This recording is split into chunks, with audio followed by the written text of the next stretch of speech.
When Eliza Hart saw Owen Mercer lift his youngest girl onto the stagecoach bench, the child was still wearing one shoe and clutching the other by its strap. Dust moved around the horses in pale sheets. The driver already had the reins gathered. Owen's black coat still carried cemetery mud at the hem.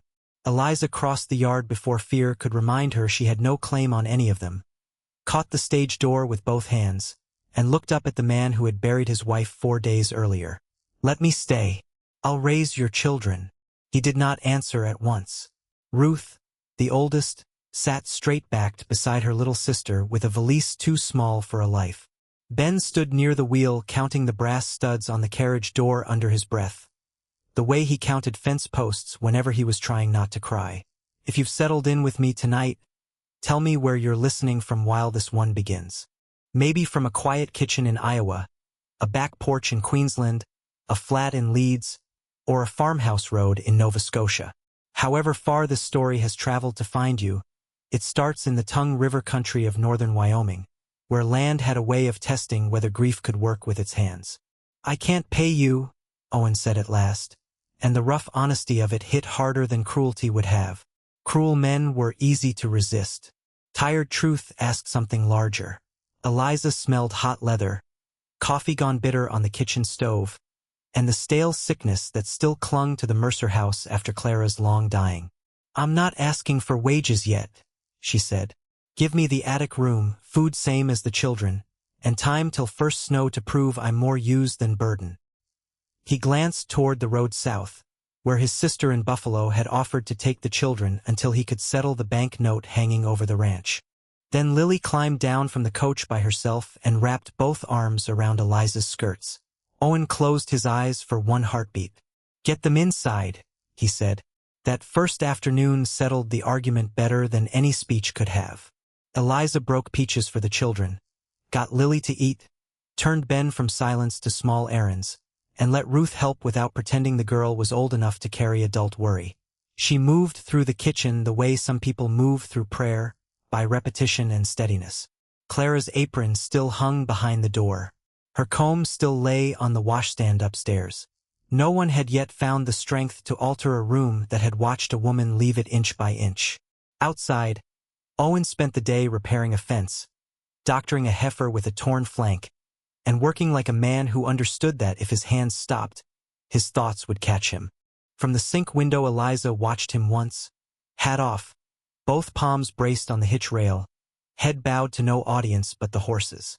By evening Harlan Pike came calling in a buckboard neat enough to look insulting in that yard. Pike owned the stock pens nearest the rail siding in Sheridan, advanced store credit to desperate men, and had spent 3 hard years buying up failing spreads one fence line at a time. He stepped onto the kitchen porch with clean cuffs, polished boots, and sympathy smooth as lamp oil. "Saturday week," he told Owen, glancing at the children just long enough to make them part of the threat. "Your bank note comes current from the fall shipment, or Kellum protects the bank and I protect my interests. I'd still be willing to take the south pasture and creek strip off your hands. Neighborly price." Eliza saw Ruth's knife stop halfway through a peach. She also saw Pike's eyes rest briefly on the tobacco tin full of receipts beside the flour bin. Men who stole in straight daylight usually liked paper.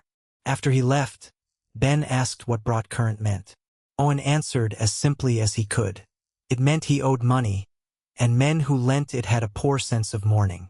Later, when the children slept in a heap of shared fear and borrowed comfort, Eliza wiped down the sideboard and Jared opened a drawer that dropped a red ribbon bundle of old tickets and ledger pages into her lap. She should have put them back. Instead, she lit the lamp higher and read. Clara Mercer had kept immaculate books, neat columns, careful dates, steady ink. But the shipment waits, bank shortages, and feed charges did not sit right together. Eliza checked the addition twice. Both times the same pattern surfaced.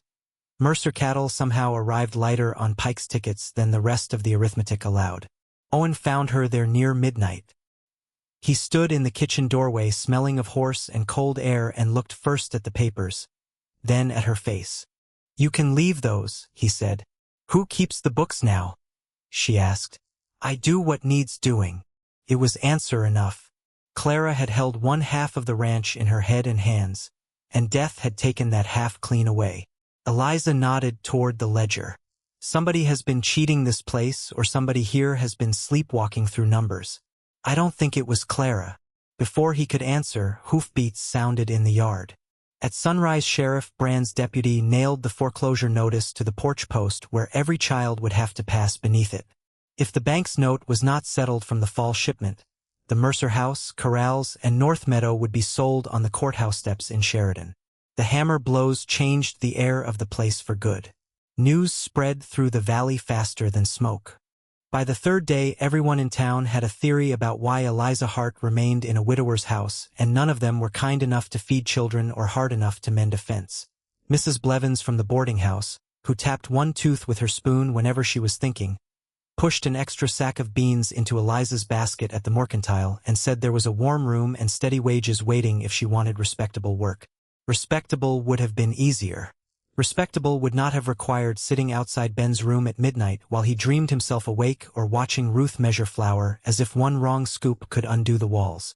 Eliza thanked Mrs. Blevins and stayed. When Owen found her beating rugs in the yard that evening, he asked the question he had been circling. Why remain where people will talk?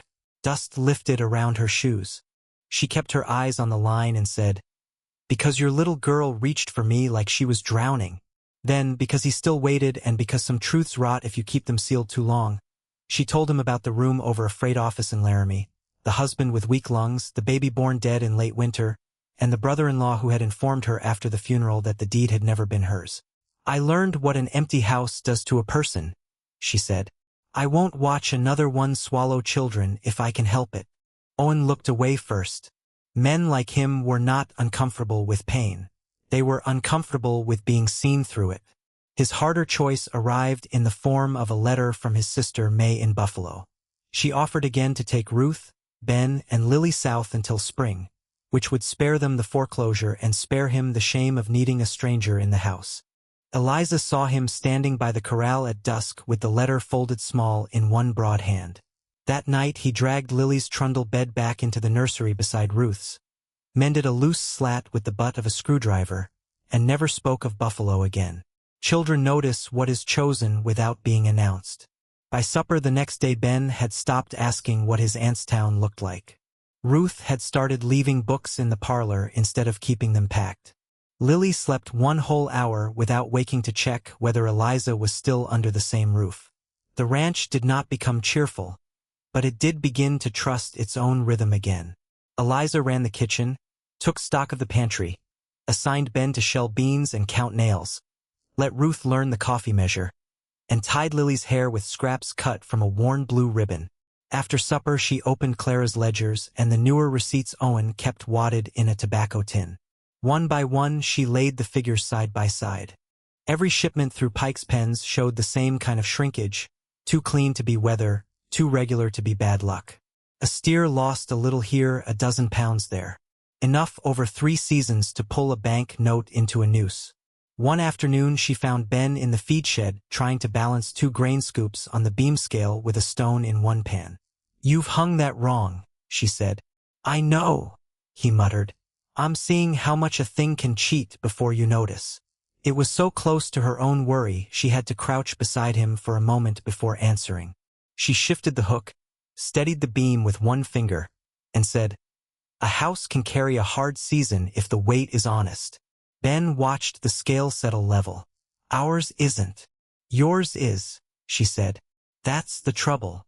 He thought about that, then asked if bad men always hid in the numbers. Only the patient ones, she said. Pressure came a dozen mean little ways after that. Mercer credit at the store was cut. Salt blocks would have to be paid for in cash. Noah Dunn at the forge, who had known Owen since both were all knees and bad judgment, admitted Pike had bought up 3 small notes nearby by choking off ordinary needs before the big blow landed. Man likes taking offense one post at a time, Noah said, wiping soot into his beard. The women at the mercantile grew quiet when Eliza entered, then louder once she left. A ranch wife from Goose Creek asked Ruth whether her father planned to marry the hired help before losing the roof. Ruth answered by turning her back without a word, and Eliza loved her a little for it. Yet beneath the gossip there were signs the valley had not gone entirely soft at the spine. Mrs. Blevins sent a pie crust already rolled. Noah mended tack and said payment could wait. Deputy Calhoun, who rubbed the same bad knee every time he lied, told Eliza in a low voice that Pike had been too interested in the Mercer Creek strip ever since the blizzard year. Owen, for his part, began making room for her in practical ways that meant more than speeches. He left the books where she could see them. He handed her the tackroom key without fuss when Lily cut her hand and needed clean cloth from the medicine shelf. He listened when she said the shipment weights were wrong, though believing her might cost him the last easy bargain left to him. By the time cold started slipping down off the bighorns at night, Pike made the trap plain. Only cattle weighed and loaded through his Sheridan pens would catch the season's last rail slot east. Miss it, and Owen would have to winter the beeves on feed he could not afford. Take the weighing at Pike's word, and the bank would own the house by Christmas anyway. This is where I want to pause and ask you something simple. Have you ever stayed where it would have been easier to leave, not because you were strong in some shining way, but because somebody smaller than you needed the world not to fail one more time? If you have, you know exactly how tired courage can feel. They drove the cattle into Sheridan under a sky the color of old tin, hooves thudding dull through dust that coated the throat and stung the eyes. Owen rode point. Noah came behind on a bay mare with a crack in one ear. Eliza took the wagon with Ben beside her because the boy had begged so hard to come that refusing him would have turned fear into shame. Ruth and Lily stayed with Mrs. Blevins in town, though Lily cried into Eliza's skirts until the last possible moment. By the time the Mercer herd reached Pike's pens, the place was already noisy with bawling cattle, men swearing at gates, and the iron clang of the scale beam being reset between drafts. Samuel Kellum from the bank stood near Pike in a collar too tight for comfort, looking like a man who disliked dirt but enjoyed paper. The first draft of Mercer steers rolled onto the platform scale, and Eliza felt something in her shoulders go cold. Years in freight rooms had taught her that loads made sounds before they made figures. Axles groaned by the weight they carried. Planks answered boots differently under strain. The called number from Pike's weighman came in too light. The second draft sounded wrong too. When she stepped closer, the brass counterweights on the beam showed a rubbed brightness at one edge, as if handled often and recently. "Run that again," she said. Pike did not even turn his head. "My scale has done business for half this valley." "Then half the valley ought to be angrier," Eliza said. That got Kellum's attention, and two drovers stopped laughing long enough to listen. Owen rode the next draft onto the platform himself and looked down at her from the saddle. "What do you see?" "A lie," she said. Pike smiled with the calm of a man who had embarrassed other people for so long he thought humiliation belonged to him by right. "Miss Hart, cattle lose weight on the drive." "So do decent men sometimes," she answered. "But not all in the same direction." Pike finally faced Owen. "If you refuse the recorded weights, your note remains unsettled. If you accept them, you lose less all at once." There it was in clean daylight. Not just whether Owen could save his cattle, but whether he could keep the ranch by pretending theft was a contract. Ben's hands tightened on the wagon rail behind her. Kellum cleared his throat. Men nearby waited to see what pride cost when winter was coming. Owen took one slow breath and made the hard choice. "I won't sign false paper," he said. Pike's expression barely changed. "Then your herd stays in my pens under feed lien until sale can be arranged. I'll recover what I can for you at auction in the morning." Noah swore. Kellum winced and called it regrettable but within terms. For one quick second Eliza thought Owen might swing at Pike and ruin himself the easy way. Instead his hands opened and closed once at his sides. "You should have come as a buyer," he said. "Not a thief." Pike checked his watch. Men who can't meet debt often mistake arithmetic for insult. By noon, the cattle were locked in Pike's pens and Mercer's home was one night away from public sale. Mrs. Blevins gave them 2 rooms over her kitchen because there was no time to haul the children back to the ranch before dawn. Lily cried herself to sleep. Ruth asked careful questions about bank notes and whether North Meadows could fit inside other men's fences. Ben sat at the scrubbed table, ribs tight, saying only, "It wasn't right." as if repeating the words might hold the world in place. When the children finally slept, Eliza asked Ruth to bring the bundle of papers she had insisted on loading into the wagon that morning. Clara's ledgers, the tobacco tin of newer tickets, loose bank notices, rail stubs, and a flowered recipe box Eliza had noticed once on a pantry shelf. She spread them under the lamp and began building lines across the table. Clara had hidden more than bread receipts there. Between biscuit measures and preserves she had tucked purple carbon copies of shipment days, weights heard at the scale before office tickets were written out, and beside 3 of them tiny initials in another hand. J.V. Jonah Vance, Pike's clerk, had marked the called numbers before they changed on paper. Every copied figure ran heavier than the ticket later charged to Owen's account. "Do you think Clara knew?" Owen asked from behind her shoulder, voice low enough not to wake the children. "I think she suspected," Eliza said. "I think she kept meaning to force the issue after calving, after lambing, after one more urgent thing. Women are forever told the proof can wait until the next crisis passes. Then time turns mean." He flattened one hand on the table beside his dead wife's writing and said nothing at all. The shout from the yard came so suddenly it was almost sound before meaning. Ben had slipped out while the adults bent over figures and gone back to Pike's pens with the wild sense of duty-frightened boys sometimes mistake for usefulness. Eliza ran first. Owen was a half-step behind. The rail yard lanterns swung in the wind, throwing long bars of light over chutes, catwalks, and packed cattle. They found Ben on the narrow walkway above the loading alley yelling at Pike's hands not to touch his father's herd. Men shouted up at him. The cattle jammed tight below shifted, nervous in the dark. Owen yelled for Ben not to move. Children always move when terror hears its name. Ben turned. His boots slipped between slats, and the whole night snapped into hard, bright fragments. Owen hit the lower rail at a run. Eliza grabbed a lantern from a post and swung its light wide past the herd, turning their heads with glare and shadow the way freight mules turned from river flash. One steer slammed the side gate. Another followed. Ben pitched forward. Owen caught him against the chute wall just as the gate bolt sheared loose and the scale platform lurched under the crush. Pike's way beam whipped sideways, cracked off its bracket, and threw one brass counterweight across the planks. It hit with a dull lead sound instead of a ring and split at the seam. A clean wedge of missing metal showed at its core. Everyone in the yard went still. There, in the lantern light, lay the inside of Harlan Pike's honesty.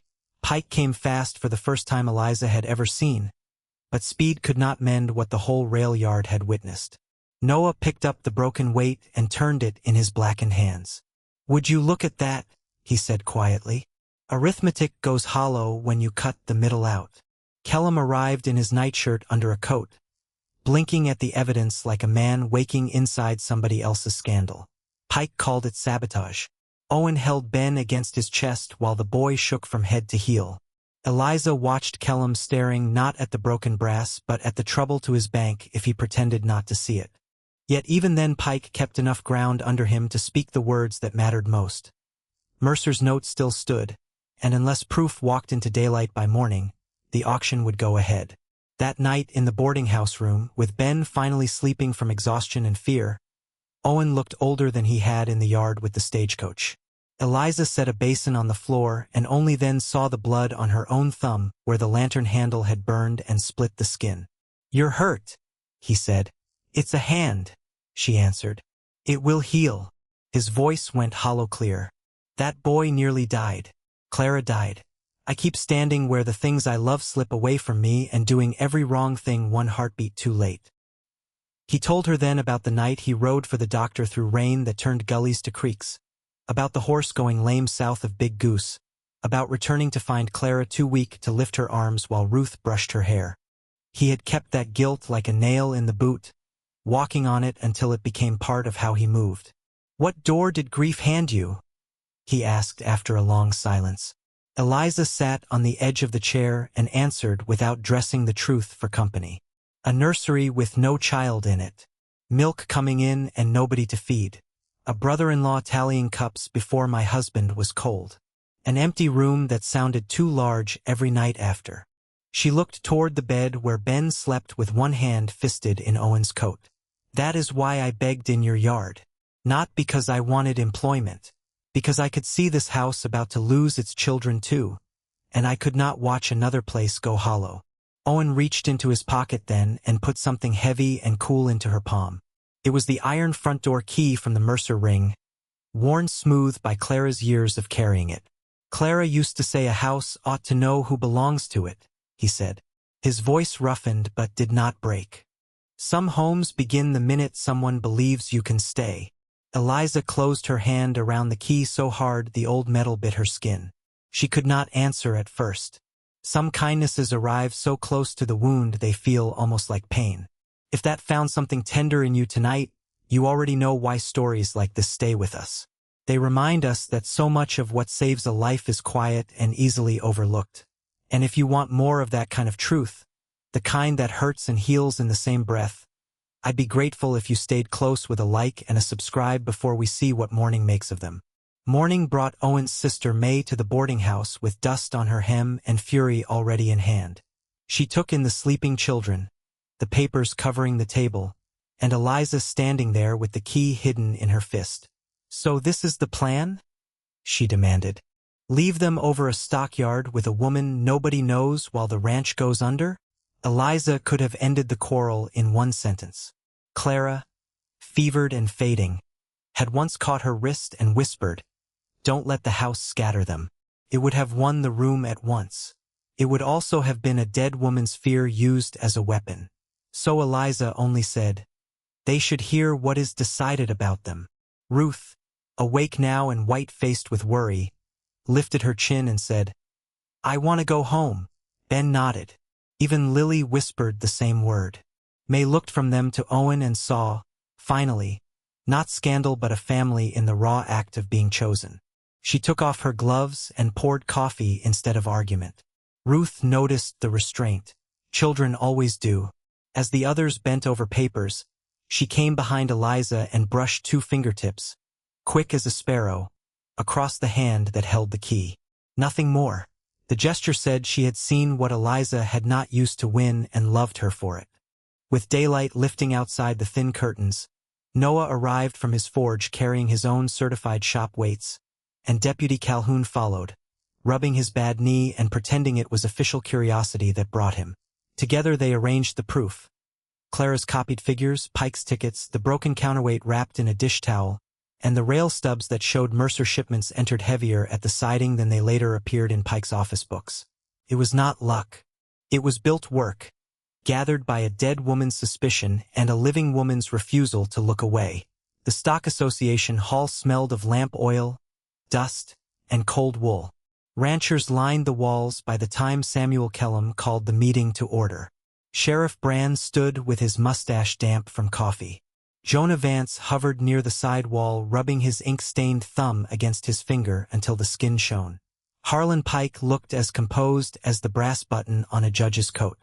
When Kellum began reciting the Mercer debt and the bank's right to sale, the language sounded clean enough to scrub the harm out of it.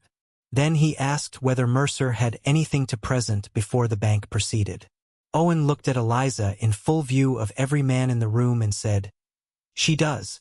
That was the first moment Pike showed anything like irritation. Eliza stood at the table with Clara's ledger open before her. Fear was there, but figures steadied her. "You all know Clara Mercer kept these books," she said. "What some of you don't know is that she copied Mr. Pike's called weights at shipment before office tickets were written. She did it because what was spoken at the scale and what was later charged at the bank failed to agree." Pike smiled without warmth. "A sick woman's notes are not evidence." Eliza laid the papers side by side. "They are when they match rail entries filed the same day and fee charges recorded after. Here, and here, and here." She touched the tiny initials on the copies. Jonah Vance heard the numbers and marked them. "Mr. Vance, are these your initials?" Jonah swallowed. Pike's stillness pressed against him from across the room. Before Jonah could answer, Ben stood up from the bench where he had been ordered to stay and said in the kind of voice children use when truth matters more than fear, "If you lie now, you'll do it in front of my mother's writing." The room changed on that sentence. Not because it was grand, but because it was too small and honest to be argued with. Jonah dropped his eyes. Yes, he said. Mrs. Mercer asked me to mark what I heard. And were the called weights heavier than the tickets later issued? Eliza asked. Jonah rubbed his thumb once more, then nodded. The noise through the hall was like wind finding cracks in a dry barn. Pike kept his tone easy. One clerk's uncertainty doesn't overturn contract law. No, Noah said, stepping forward with the wrapped brass weight and the remaining scale measures collected from the stockyard under Brand's eye. But hollow brass might. One by one he set Pike's weights against his own on the association beam. 2 balanced true. The third tipped wrong. Noah struck it once against the table edge. It answered with a dead false note, then split along the patch seam. Lead filings and cut metal showed where solid brass should have been. This time the hall broke open fully. Men came to their feet swearing about past shipments and missing pounds. Kellum went white. Brand took the altered weight in both hands and looked at Pike as if seeing him for the first time without money standing in front of him. When order returned, it returned around a different center. Kellum announced the Mercer sale halted pending full accounting. All shortages charged through Pike's pens were now suspect. Other ranchers pushed forward with receipts of their own. Jonah admitted the office had kept 2 sets of numbers. Deputy Calhoun, rubbing that bad knee, offered to seal Pike's books until the county auditor came up from Cheyenne. Harlan Pike was not struck down by lightning or dragged away in chains. The world is usually quieter than that. He simply found, all at once, that men had stopped waiting for his permission to speak. He looked at Owen first. You always did prefer losing honestly to winning usefully. Then he turned to Eliza, and for the first time there was no amusement in him. I mismeasured you, he said. She closed Clara's ledger and answered with the calm he no longer owned. Yes, you did. By noon the bank arithmetic had changed shape. Once the false shortages were stripped out, Owen's debt fell enough that the cattle, weighed properly on the association scale and shipped under honest paper, paid the note clean. The foreclosure ended there. The North Meadow stayed Mercer land. So did the house, the corrals, and the strip of creek Pike had wanted since the blizzard year. Pike's buying contract was suspended pending investigation, and with every new rancher demanding his receipts, his power began the slow work of becoming irrelevance. In places like that, a man's standing goes first in rooms, then in ledgers, then in memory. The practical labor of healing started at once. Ben's bruises needed salve. Store accounts had to be reopened. Tack required mending. Ruth wanted to know whether the porch notice could be burned. Owen said no and let Ben nail it face down inside the barn instead, where memory could teach without governing. Mrs. Blevins sent stew. May stayed 3 extra days, softening in the presence of tasks she understood better than feelings, and mended shirts nobody had asked her to mend. When they returned to the ranch, Lily ran from room to room touching chair backs and door frames as if checking whether the house had remained solid in their absence. In the kitchen Ruth hung Clara's apron back behind the door, then hung Eliza's beside it without a word. That evening the sunset laid copper over the creek and turned the cattle in the far pasture into moving dark coins. Eliza sat on the porch darning one of Ben's socks while the children chased each other around the rain barrel in the new awkward way children play after fear has loosened but not vanished. Owen came out, lowered himself into the chair beside her, and rested his forearms on his knees for a moment before speaking. If you mean to keep the key, he said, I'd prefer you kept the rest of the place with it. She looked at him, darning egg forgotten in her lap. Not as hired help, he added. Not because I owe you. I do owe you, and more than I know how to name. But that isn't what I'm asking. I'm asking whether in time you might choose this house for yourself. And maybe me, if a day comes when that feels possible. Eliza had thought there would be a grander feeling when safety finally arrived, but what came was quieter and truer. Her heart did not leap, settled. I don't know how to step into a thing that large all at once, she said. Owen nodded. Neither do I. We can build it a day at a time. That was the kind of promise she trusted, one measured by work and weather instead of pretty phrases. She held out the sock. He took it, along with the darning egg, like a man accepting instruction and future in the same small object. They sat that way until the children called for water and supper and life resumed its ordinary holy noise. Winter never came easy, but it came to a prepared house. The hayloft was not full, though fuller than it had any right to be. The bank was paid. Ben's nightmares shortened. Ruth laughed once at breakfast and then again that same evening, less startled the second time. Lily took to carrying messages between barn and kitchen like a very small foreman. Eliza taught sums at the table in the afternoons, and Owen began asking her opinion before every bill touched the ledger. By first thaw the account book carried two distinct hands in it, his blunt slanting figures and her neat corrections beneath, and neither of them treated that fact as temporary anymore. When spring greened the creek banks and the cottonwoods leafed out pale as new coins, Owen rode to the county office and came back with papers folded in oilcloth. After supper he spread them on the kitchen table while the children dried dishes. "An amendment to the deed," he said. "House and North Meadow, survivorship rights, and the school lease if we renew it." Eliza stared at the page, then at him. He touched the line where her name had been written beside his. "You told me once a room can be scrubbed, slept in, and suffered in and still not be yours if your name isn't where the law looks. I have no interest in asking you for a life that fragile. There are moments when the soul stops circling and simply recognizes the ground beneath it." She signed with a hand that trembled only a little.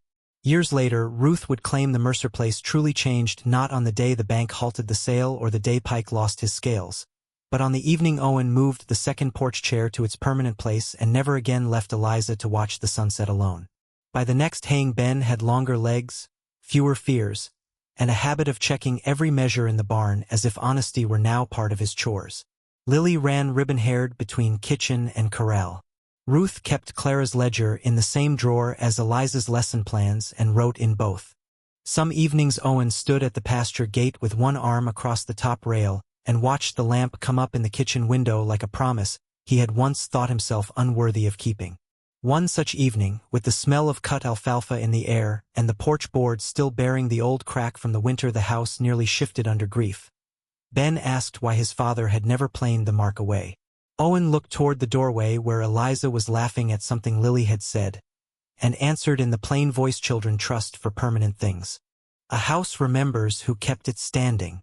The lamplight stretched across the porch while beyond it the ranch settled into dusk, cattle dark against the meadow, cottonwoods whispering by the creek, and the front door standing open to a home that had finally learned how to keep its own. And if you join me next time, I'll tell you about the widow who bought a burned-out livery stable for $1 silver and found a locked tack room every man in town pretended not to see. Until then, keep a little faith in the people who stay, and good night.